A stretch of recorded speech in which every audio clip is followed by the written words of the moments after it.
Kami berdoa agar setiap kami yang hadir, kami boleh sungguh-sungguh diberkati Tuhan sore ini.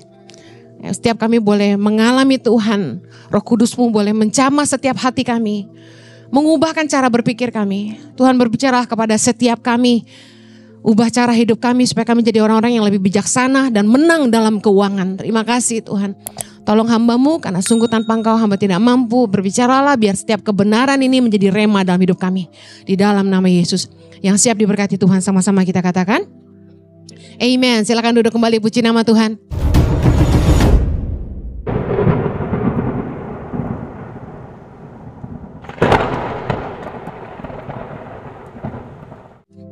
Shalom, shalom, shalom. Manage your money well. Kelola keuangan Anda dengan baik. Kenapa? Karena banyak sekali anak-anak Tuhan tidak jadi terang karena mereka tidak menang dalam keuangan. Banyak orang Kristen yang suka ngutang dan tidak bisa bayar utang. Mari kita belajar apa sih yang Yesus ajarkan tentang keuangan. Yesus mengajarkan 5 hal tentang keuangan, tentang pengelolaan keuangan. Yang pertama, kita harus membuat rencana anggaran. Make a budget plan. Kita lihat dalam Lukas 14. Ayat 28 sampai 30 kita baca sama-sama. 3, 2, 1. Sebab siapakah di antara kamu yang kalau mau mendirikan sebuah menara, tidak duduk dahulu membuat anggaran biayanya, kalau cukup uangnya untuk menyelesaikan pekerjaan itu. Supaya jikalau ia sudah meletakkan dasarnya dan tidak dapat menyelesaikannya, jangan-jangan semua orang yang melihatnya mengejek dia. Ayat 30, sambil berkata orang itu mulai mendirikan tetapi ia tidak sanggup menyelesaikan. Dalam hidup kita perlu bijaksana untuk membuat planning ke depan. Anggaran. Yesus mengajar kita dengan sangat sederhana, apapun yang kita mau bangun di hidup kita ini, kita harus rencanakan. Jangan just go by the flow. Jangan pasrah sama hidup ini. Semua itu harus direncanakan dengan baik. Apalagi yang mau nikah, harus hitung-hitung dulu. Jangan ngandalin kekuatan orang tua. Anda mau bangun apapun, mau bangun keluarga, bangun usaha, hitung-hitung dulu. Ada baiknya Anda ambil waktu untuk menghitung kemampuan Anda daripada Anda melakukannya lalu duit Anda gak cukup. Maksud Yesus gitu. Nah, orang akhirnya kesulitan karena gak pernah berhitung. Membuat anggaran atau budgeting sangat penting. Makanya di setiap perusahaan saya yakin ada RAB, betul? Anda mau bangun rumah ada RAB-nya. Anda mau bikin event ada RAB-nya. Semua ada anggarannya. Nah, dalam hidup kita, bijaksanalah. Anda harus punya waktu untuk duduk menghitung kekuatan Anda. Menghitung pendapatan Anda. Kalau yang sudah nikah, pendapatan suami istri harus gabung dan hitung sama-sama. Saya dengar banyak yang suami istri tidak terbuka dalam keuangan, bahkan tidak jadi satu keuangannya. Masing-masing. Makanya bahkan saling gak tahu harta masing-masing. Rumit ya. Zaman dulu kayaknya gak sesulit ini ya. Zaman sekarang gono gini lah. Harta ini itulah. Untunglah saya sama Jojo itu dari keluarga yang gak kaya-kaya banget. Jadinya kita apa-apa terbuka dan apa-apa sama-sama dan mulai dari nol gitu. Gak dari yang dirahasia-rahasia. Nah, duduk berhitung. Berapa penghasilan Anda setiap bulan? Biarpun Anda pengusaha, Anda harus lakukan juga. Supaya Anda gak bangkrut dan gak jebol. Keuntungan perusahaan setiap bulan, setiap tahun harus dihitung. Kalau Anda main invest, gulung lagi, ngutang bank lagi, tanpa mengetahui sebenarnya Anda untung atau buntung. Jadi Yesus ngajarin kita, duduk dan bikin rencana anggaran. Hitung dulu kekuatanmu, catat penghasilanmu. Baru anggarkan pengeluaranmu, jangan terbalik. Banyak orang spending dulu sebelum mereka tahu sebenarnya berapa kekuatan mereka. Dave Ramsey, salah satu tokoh keuangan berkata gini, penganggaran adalah memberitahu uang Anda harus pergi kemana. Daripada bertanya-tanya kemana perginya uangnya Anda. Banyak orang kan gitu ya, kok duit gua habis sih? Habisnya buat apa ya? Bingung. Kenapa? Karena gak punya planning. Secara sederhana, hitung penghasilan Anda. Yang kerja by commission, jangan hitung yang tertinggi, ambil yang terendah. Penghasilan Anda tidak tetap. Contoh, antara 15 sampai 20 juta, ambil yang 15 juta. Karena kita harus ambil yang terburuk. Kalau duit kita lebih bulan itu artinya ada lebih buat party-party. Nanti maksud saya, rencanakan pendapatanmu, hitung rincikan berapa masing-masing secara jujur. Bonus jangan dimasukkan. Komisi no, harus fixed income. Kemudian rincikan pengeluaran bulanan Anda. Lalu mulai hitung pendapatan dikurangi pengeluaran minus atau surplus. Tanpa ngitung ini orang tidak akan bijaksana. Orang main cicil mobil, cicil rumah, habis itu mereka kecekek. Pergi holiday ke sana, holiday ke sini, dan lebih gawat apa? Gesek kartu kredit, beli ini, beli itu, makan sana sini. Bahaya loh kita tuh masukin kartu kredit ke aplikasi online untuk pesan makanan ya. Gak berasa tuh tiap bulan tuh, karena dia udah gak minta otorisasi kan. Tahu-tahu kita terorder. Kartu kredit bisa kepake tanpa yang punya tahu. Itu kita bisa jebol.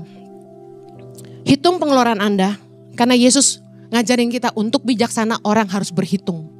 Tentu bagi Anda yang duitnya udah kelebihan, prinsip ini gak penting buat Anda. Tapi bagi Anda yang uangnya masih bisa dihitung, hitunglah. Don't spend the money you don't earn. Artinya apa? Gaya hidup kita nggak boleh melebihi kemampuan kita. Jangan lebih besar pasak daripada tiang peribahasanya. Amsal 28 ayat 19 berkata gini. Siapa mengerjakan tanahnya akan kenyang dengan makanan. Tapi siapa mengejar barang yang sia-sia akan kenyang dengan kemiskinan. Salah satu orang terkaya di dunia, Warren Buffett, berkata gini. If you buy things you do not need, soon you will have to sell things you need. Bayangin, ini orang terkaya di dunia yang ngomong, bukan Henny Kristianus. Yang paling kaya aja ngomong gini, kalau kamu suka beli barang-barang yang kamu gak butuhkan, suatu hari kamu akan jual barang-barang yang kamu butuhkan. Orang kalau udah kefefet, terpaksa jual rumah. Kefefet, jual bisnis. Karena butuh duit. Padahal rumah itu penting, usaha itu mata pencaharian. Kalau saya yang ngomong, Anda gak usah denger lah. Ini orang terkaya di dunia yang ngomong. Jangan beli barang yang gak penting. Belanja online ada bagusnya. Kenapa bagus? Kita jadi pesen item-item yang kita butuh aja. Karena dibandingin kita pergi ke supermarket, yang tadinya bawa keranjang di tangan, berat ganti troli.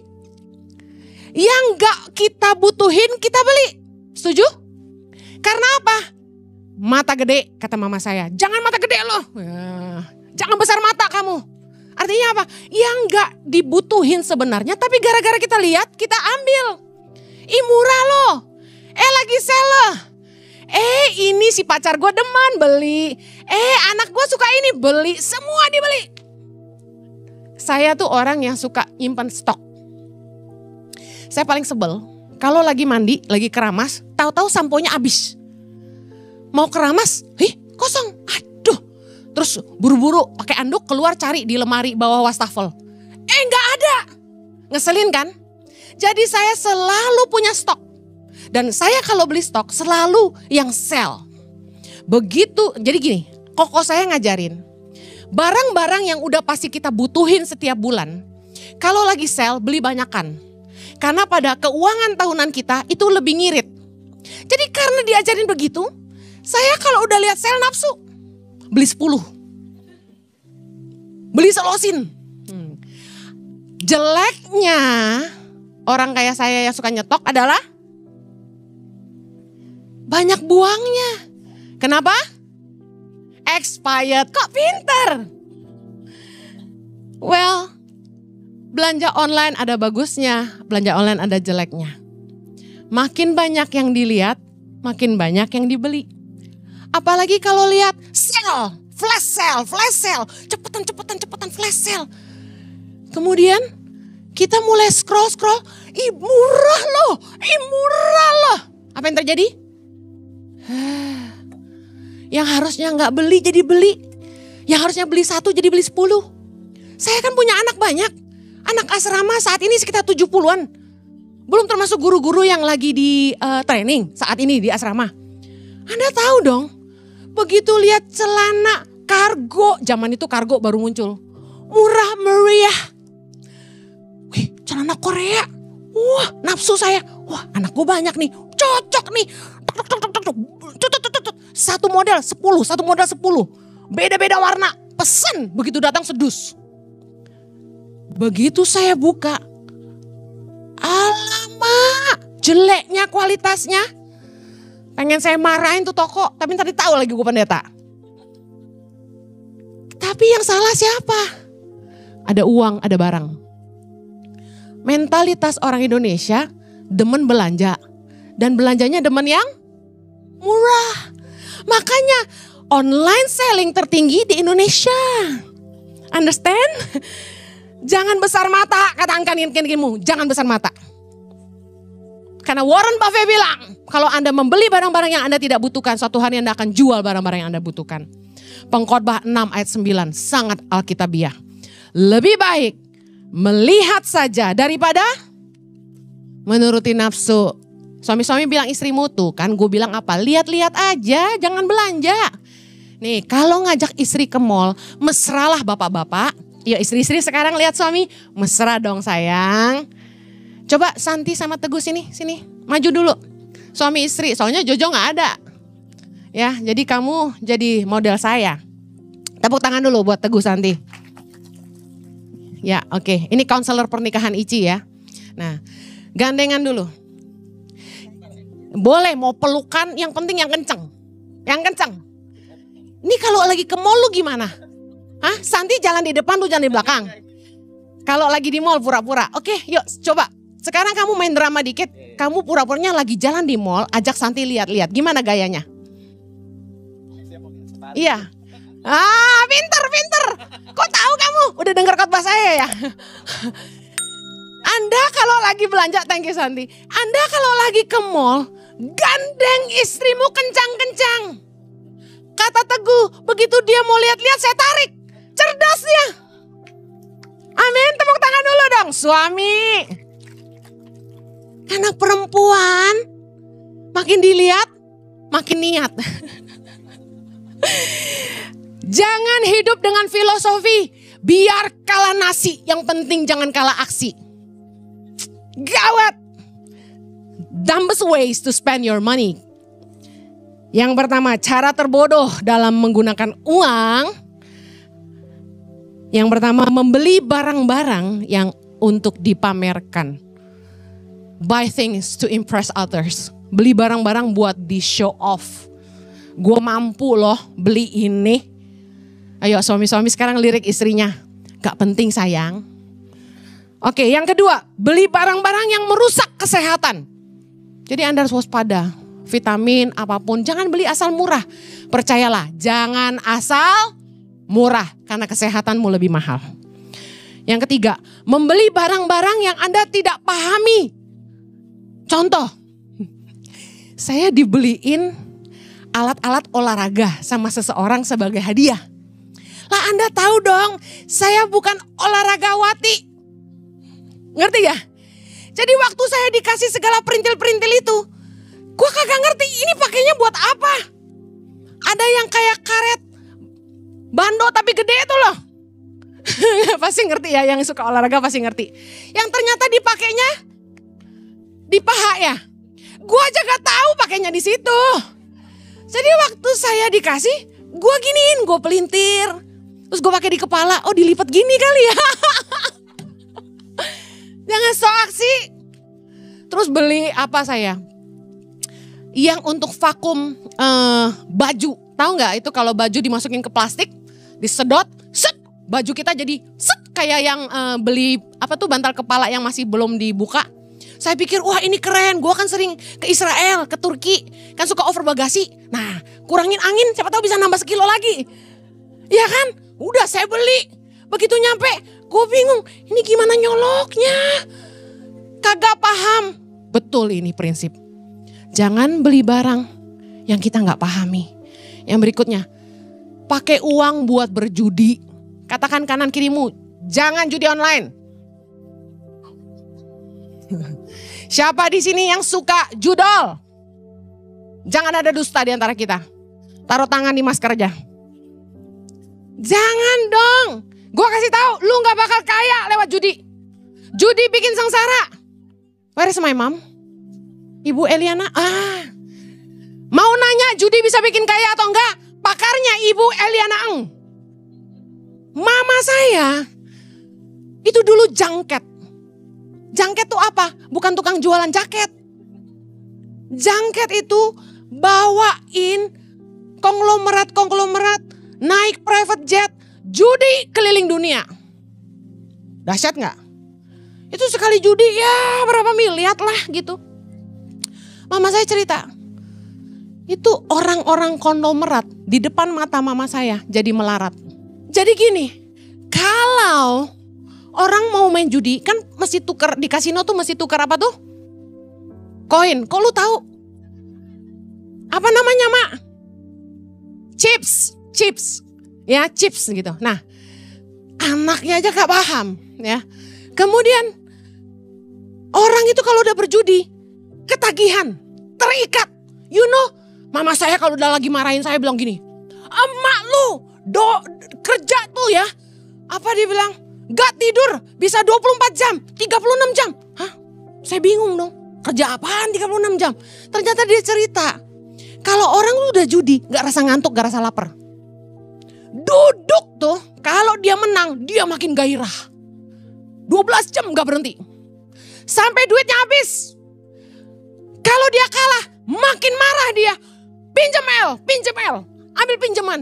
Emak saya diutangin penjudi gak bayar. Saya ingat banyak orang-orang yang penjudi gak bisa bayar hutang. Mau kasih mama saya rumah.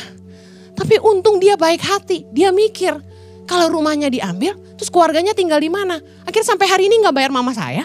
Rumahnya juga masih punya dia. Saya kasih tahu. Judi itu bikin sengsara.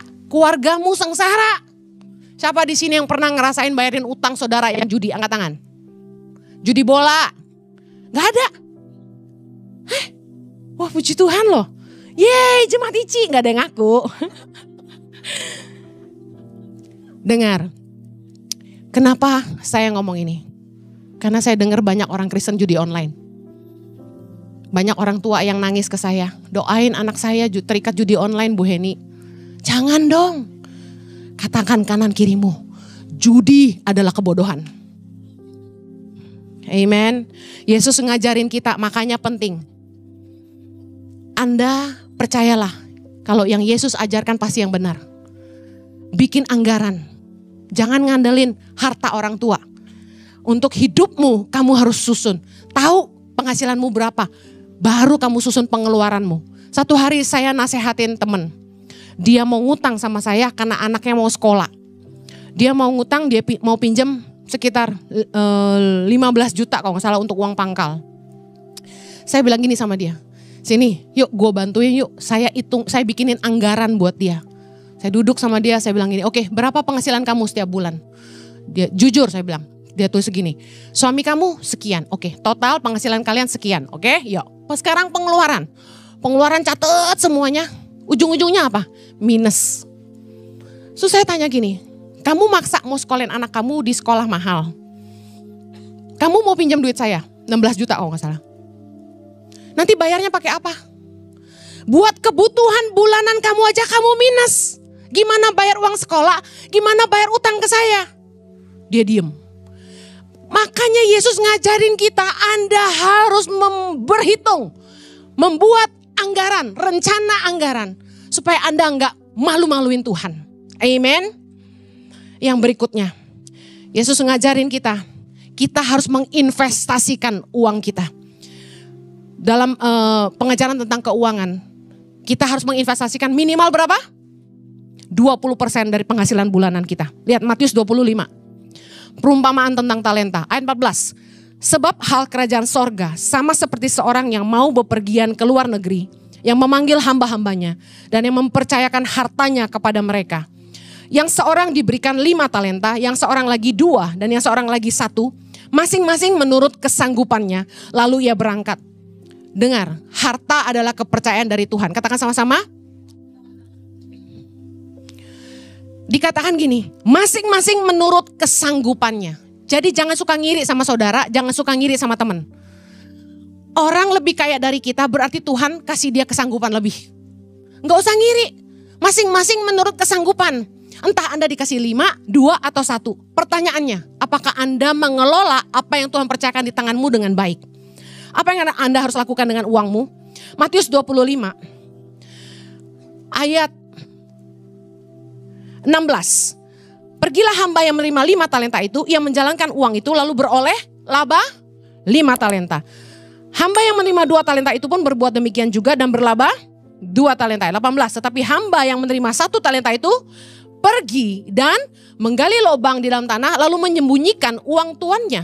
Saya bingung kenapa dia lakukan ini. Kemudian 19. Lama sesudah itu pulanglah tuan hamba-hamba itu lalu mengadakan perhitungan dengan mereka. Nah, kita tahu dalam kisahnya, karena waktu terbatas saya singkat, yang beroleh laba 5 talenta dipuji oleh tuannya. Lalu laba 2 talenta juga dipuji oleh tuannya. Tapi orang yang menyembunyikan 1 talenta dalam tanah, ini yang dia katakan. Ayat 26, baca sama-sama. Maka jawab tuannya itu, hai kamu hamba yang jahat dan malas. Jadi kamu sudah tahu bahwa aku menuai di tempat di mana aku tidak menabur dan memungut dari tempat di mana aku tidak menanam. Ayat 27. Karena itu sudahlah seharusnya uangku itu kau berikan kepada orang yang menjalankan uang. Katakan menjalankan uang. Supaya sekembaliku aku menerimanya serta dengan bunganya. Katakan dengan bunganya. Ada 2 kata itu penting. Ayat 28 sama-sama. Sebab itu ambillah talenta itu daripadanya dan berikanlah kepada orang yang mempunyai 10 talenta itu. Ayat 29. Karena setiap orang yang mempunyai kepadanya akan diberi sehingga ia berkelimpahan. Tapi siapa yang tidak mempunyai apapun juga yang ada padanya akan diambil daripadanya. Nah, luar biasa dalam terjemahan bahasa Inggris. Ayat 27 itu adalah seperti ini. So you ought to have deposited my money with the bankers. And at my coming, I would have received back my own with interest. Dalam terjemahan New King James. Artinya, harusnya kamu deposit uang saya itu ke bank. Supaya waktu saya balik, saya dapat bunga. Jadi kita tuh wajib menginvestasikan, melipat gandakan. Artinya menjalankan uang adalah melipat gandakan apa yang Tuhan percayakan di tangan kita. Kewajiban kita adalah mengelola investasi itu supaya berlipat ganda. Paling tidak sebodoh-bodohnya kita nggak ngerti investasi, sampai investasi kita bodong. Lebih baik uang kita itu aman didepositkan ke bank. Di bank kan ada banyak produk kan, salah satunya pasar uang yang aman. Nah, supaya paling tidak kita masih dapat bunga. Jadi uang harus dikelola, uang wajib diinvestasikan. Nah, Warren Buffett, sekali lagi Warren Buffett orang terkaya di dunia bilang gini, do not save what is left after spending, but spend what is left after saving. Yang artinya jangan menabung dari sisa pengeluaran. Ya kalau nggak ada sisa nggak ada yang ditabung. Tapi sisa setelah menabung yang boleh digunakan. Artinya ketika tadi Yesus ngajar kita harus bikin anggaran, menabung itu 20% harus masuk di anggaran kita.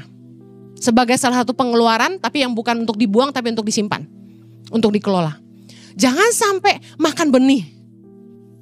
Kita harus bisa dipercaya Tuhan mengelola jadi benih yang dilipat gandakan. Saya mau bicara buat orang-orang yang pinjam uang bank untuk usaha. Anda yang menggunakan uang investor untuk UKM, untuk startup bisnis. Anda yang dipercaya orang dititipin modal.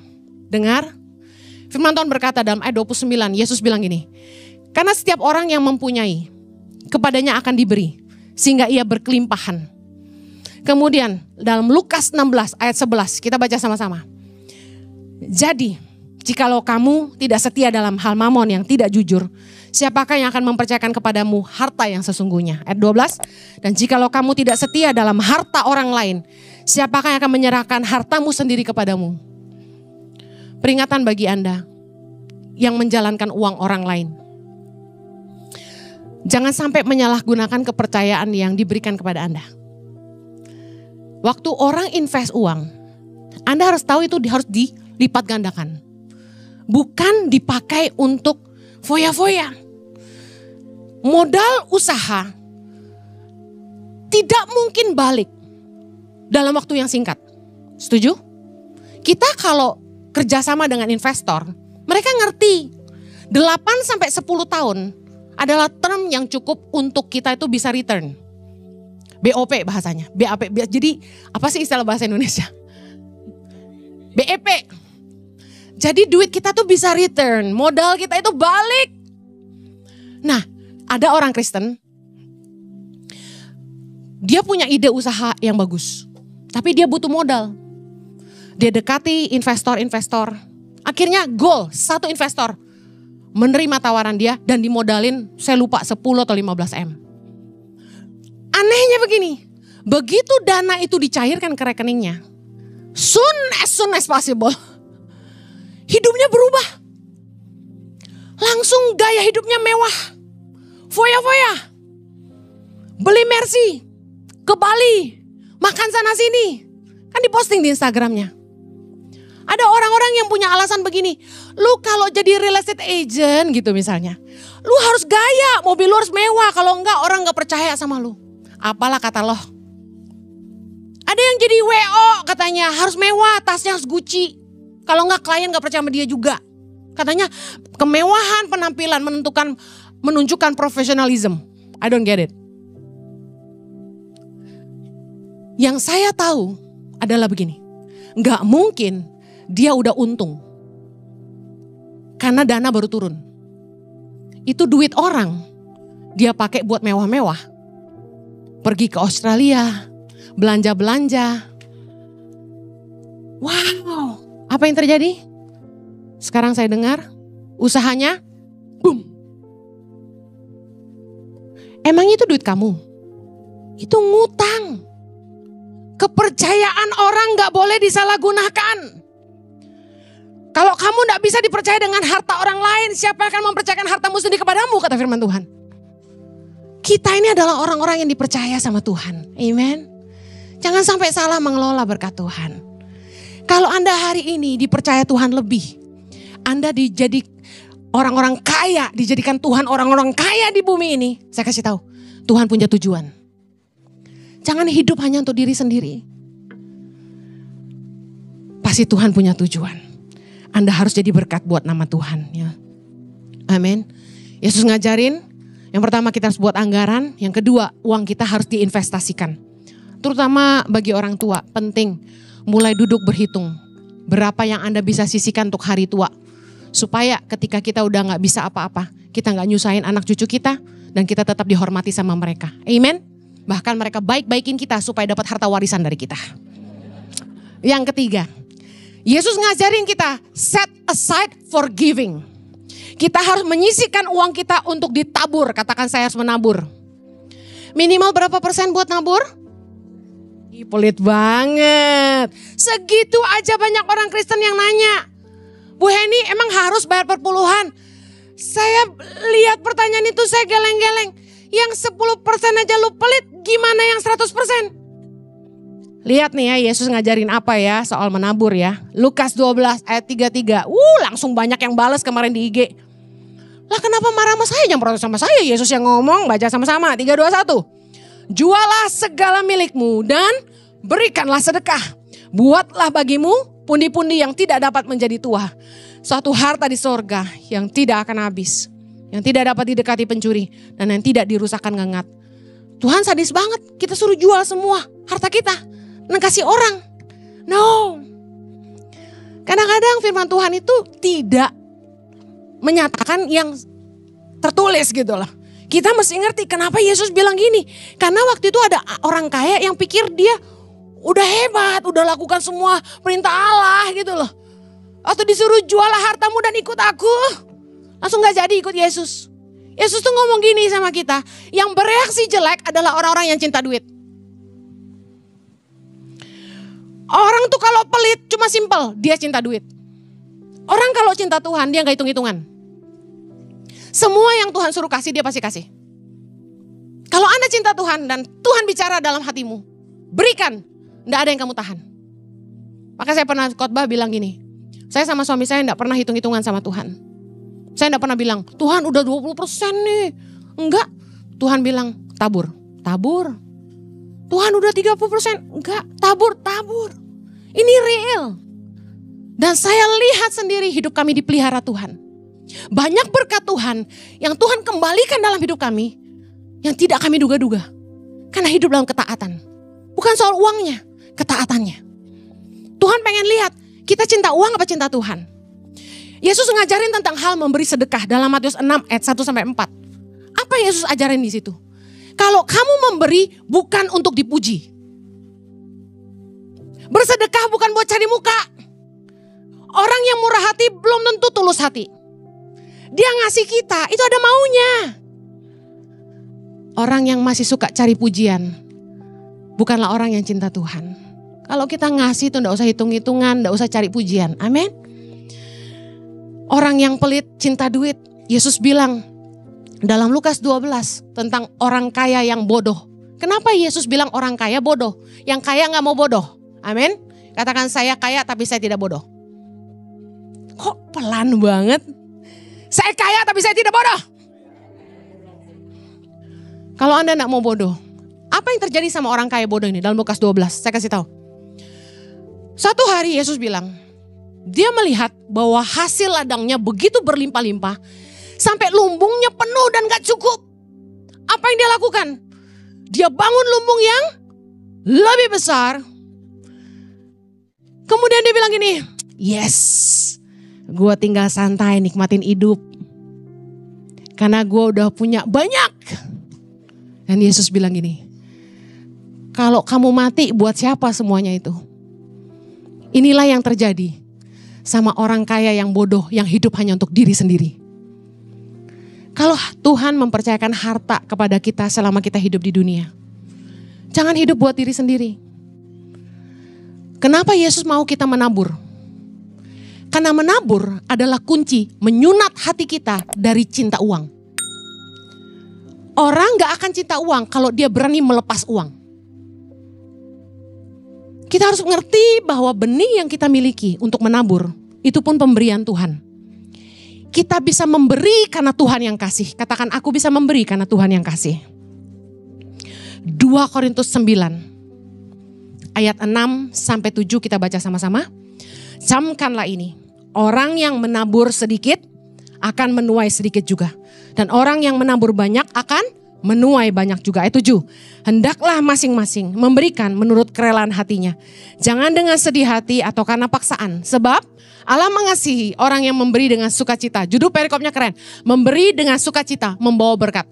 Kalau Anda nabur, jangan karena terpaksa. Kalau Anda tidak mau menabur, lebih baik gak usah menabur. Daripada Anda nabur terus Anda ngomongin pendeta. Real. Saya udah pernah cerita kan. Ada seorang ibu yang bertanya kepada saya. Bu Heni, monetize dari YouTube ibu kemana duitnya? Pengen tahu saya dapat berapa setiap bulan dari YouTube? Pengen tahu nggak? Kan ada tuh yang lapor tuh bilang saya penghasilannya 100 juta. Gua aminin. Saat ini penghasilannya sekitar 8-10 jutaan. 11-12 juta. Menurut Anda besar apa enggak? Untuk subscriber 1,36 juta. Kecil enggak? Segitu. Saya baru lihat kemarin. Dan kalau di situ ditulis 8 juta berarti masuk ke rekening paling 6. Karena dipotong pajak 35%. Gede ya. Anda kan pengen tahu daripada Anda nanya, lebih baik saya kasih tahu. Nah, saya bilang gini ya. Saya jawab orang yang nanya saya itu gini. Waktu ibu klik YouTube saya. Tujuan ibu A, menabur buat Tangan Pengharapan. B, pengen diberkatin nonton khotbah saya. Coba jujur, kalau klik YouTube saya, mau nabur buat Tangan Pengharapan atau pengen denger khotbah? Terus kalau YouTube-nya ngasih saya duit, kenapa marah? Anda kan gak bayar saya. Halo? Firman Tuhan bilang orang yang hidup dari Injil harus hidup dari Injil. Dan bahkan diajarkan gini, Anda harus menabur buat orang yang telah mengajar firman kepada Anda. Saya gak suka ngomong duit, Anda tahu saya. Tapi kebenaran ini harus dibukakan bahwa ketika Anda menabur, harus memberi itu dengan hati yang gembira dan tulus. Baru itu jadi berkat buat Anda. Tiba-tiba ada seorang ibu datangin saya dan bilang gini, wow, saya sejak nabur buat Tangan Pengharapan, hidup saya diberkati. Gak lama setelah saya nabur buat Tangan Pengharapan, itu balik berlipat kali ganda, dia bilang gitu. Terus gue bilang gini, kalau bisa lain kali ngomongnya kencang-kencang biar semua denger. Saya kasih tahu. Jangan salahkan saya kalau Anda tidak diberkati. Karena pertanyaannya gini, apakah Anda memberi dengan sukacita dan rela hati? Kok gue udah nabur? Karena tujuan penting, motivasi hati kita penting. Yesus ngajarin kita tentang menabur. 2, memberi bukan untuk dipuji. Katakan sama-sama, memberi bukan untuk dipuji. Yang kedua, memberi harus dengan rela hati. Dengan sukacita, baru ada berkatnya. Amen. Lah, saya heran. Anda berubah dengar khotbah. Anda bertumbuh dalam iman. Kenapa urusan duit YouTube berapa Anda tanya saya? Kalau saya udah kaya raya, saya gak nyicil rumah, Jud. Saya belum sekaya pendeta-pendeta lainnya. Suatu hari mudah-mudahan, haleluya. Tapi bagi saya kekayaan itu adalah perkenanan Tuhan dalam hidup saya. Dan dikaruniai Tuhan kasih sayang dari anak-anak saya, dari pengerja-pengerja gereja ini, dari jemaat-jemaat, dari orang-orang baik seperti Anda. Saya sudah cukup bahagia. Kekayaan itu ini yang gak bisa dibeli dengan uang. Kepercayaan Tuhan dalam hidup kita. Amen. Yang terakhir, Yesus ngajarin kita harus bayar pajak. Katakan, saya harus bayar pajak. Matius 22 ayat, saya lompat ya karena waktu terbatas. Tentang membayar pajak kepada Kaisar. Ayat 17. Katakanlah kepada kami pendapatmu. Orang ini bertanya kepada Yesus, orang-orang Farisi. Apakah diperbolehkan membayar pajak kepada Kaisar atau tidak? Nah, menarik sekali. Ayat 19 kita baca sama-sama. Yesus jawab apa? Tunjukkanlah kepadaku mata uang untuk pajak itu. Mereka membawa suatu dinar kepadanya. Ayat 20. Maka ia bertanya kepada mereka, gambar dan tulisan siapakah ini? Jawab mereka, gambar dan tulisan Kaisar. Lalu kata Yesus kepada mereka, berikanlah kepada Kaisar apa yang wajib kamu berikan kepada Kaisar. Dan kepada Allah apa yang wajib kamu berikan kepada Allah. Pajak adalah kewajiban bagi semua warga negara yang berpenghasilan di bangsa ini. Anda diperkaya di tanah ini, menaburlah di tanah ini. Jangan sampai hidup Anda jadi batu sandungan ketika orang tahu Anda tidak bayar pajak. Kami bayar pajak. Meskipun sebagai hamba Tuhan harusnya kami bebas pajak. Anda tahu persembahan jemaat itu kalau diberikan kepada hamba Tuhan di Indonesia, ini tidak perlu dilaporkan pajak. Tapi kami lapor pajak. Karena kita harus jadi warga negara yang baik, katakan amin. Jangan hanya mau diberkati, tapi harus memberkati. Anda mungkin kecewa, nanti duitnya gak dikelola dengan baik. Memberilah dengan sukacita dan sukarela, akan jadi berkat dalam hidupmu. Kita lihat gini, kita taat sama Tuhan aja. Yesus aja ngajarin bayar pajak. Yesus bayar gak bea bait Allah? Bayar. Anda kalau mau punya aset di negara ini, lebih baik Anda bayar pajak. Jangan sampai Anda nipu-nipu pemerintah, besok-besok pajakmu diusut, Anda gak bisa bayar. Roma 13 ayat 1, tiap-tiap orang harus takluk kepada pemerintah yang di atasnya. Sebab tidak ada pemerintah yang tidak berasal dari Allah. Dan pemerintah-pemerintah yang ada ditetapkan Allah, katakan amin. Yuk taat pajak. Yang terakhir, kita harus bayar hutang, katakan aku harus bayar hutang. Matius 5 ayat 25.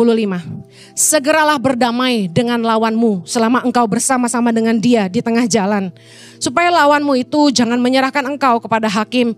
Dan hakim itu menyerahkan engkau kepada pembantunya. Dan engkau dilemparkan ke dalam penjara. Ayat 26 baca sama-sama. Aku berkata kepadamu, sesungguhnya engkau tidak akan keluar dari sana sebelum engkau membayar hutangmu sampai lunas. Yesus waktu bahas ini dia bahas yang lain juga. Tapi saya ngutip ini karena tentang hutang Yesus jarang bicara. Tapi saya tahu orang Kristen banyak hutang. Di ayat-ayat lain selain Yesus banyak bicara soal hutang. Di Perjanjian Lama juga bicara soal hutang.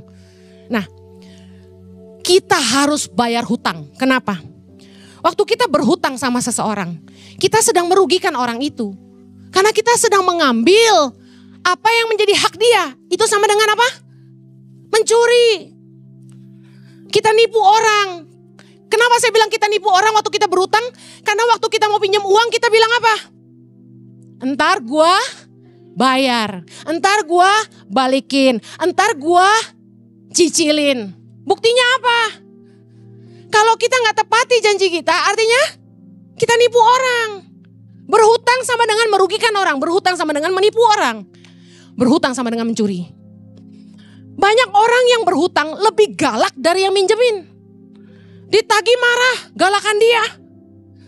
Nggak bisa bayar utang, tapi posting di sosial media. Hidup enak bener, makan enak bener, pergi ke sana sini, hidup mewah. Saya heran, gak merasa bersalah. Pergi ke Bali, pergi sana sini, makan sana sini, dasar bocengli. Yuk bayar hutang yuk, jangan ngerugiin orang, amen. Saya tutup prinsip dalam keuangan yang Yesus ajarkan, kita harus bikin anggaran. Saya harus bikin anggaran, 3, 2, 1. Yang kedua, saya harus menginvestasikan uang, 3, 2, 1. Yang ketiga, saya harus menabur, 3, 2, 1. Yang keempat, saya harus membayar pajak, 3, 2, 1. Yang terakhir, hutang harus dibayar, 3, 2, 1. Amin. Jadilah berkat bagi semua orang, agar nama Tuhan dipermuliakan. Haleluya. Tuhan Yesus berkati anak-anakmu, hamba-Mu berdoa agar kami diberi hati yang bijaksana dan hikmat dalam mengelola keuangan. Supaya hidup kami tidak jadi batu sandungan, tapi kami jadi berkat bagi semua orang. Berkati apapun yang mereka kerjakan dengan tangan mereka, buat mereka berhasil. Bahkan lipat gandakan apa yang Tuhan percayakan di tangan mereka. Supaya mereka terus dipercaya dan nama Tuhan dipermuliakan dalam hidup mereka. Di dalam nama Yesus kami berdoa.